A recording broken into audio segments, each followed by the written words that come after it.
Selamat pagi Indonesia. Anda menyaksikan seputar Bali terkini pukul 9 WITA bersama saya Dwi Vera. Masih rendahnya kepercayaan masyarakat terhadap Polri tidak terlepas dari kinerja dan kultur yang terjadi selama ini. Untuk itu menjadi tantangan personil Polri mengembalikan kepercayaan masyarakat. Demikian diungkapkan Kapolsek Kawasan Laut Benua, Kompol Inyoman Gatra saat menyampaikan kebijakan Kapolri baru kepada para anggota Polsek.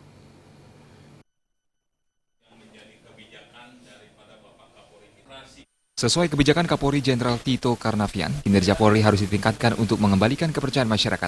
Diakuinya, saat ini kepercayaan masyarakat terhadap Polri masih rendah. Hal itu tidak terlepas dari kinerja dan kultur Polri yang terjadi saat ini. Kinerja kurang profesional dalam menegakkan hukum, layanan publik yang tidak simpatik, dan masih banyaknya kejahatan maupun pelanggaran yang terjadi di masyarakat. Di sisi kultur, perilaku anggota Polri yang koruptif, arogansi kekuasaan atau kesewenangan.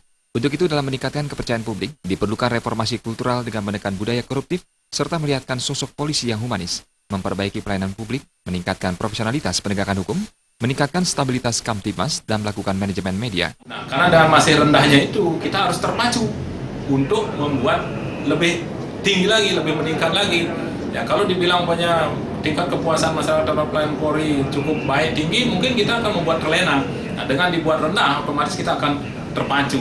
Yaitu indikatornya memang masih terjadi komplain terhadap pelayanan Polri, masih terjadi komplain terhadap penegakan hukum oleh Polri, pelayanan publik seperti masih terjadi komplain dan sebagainya.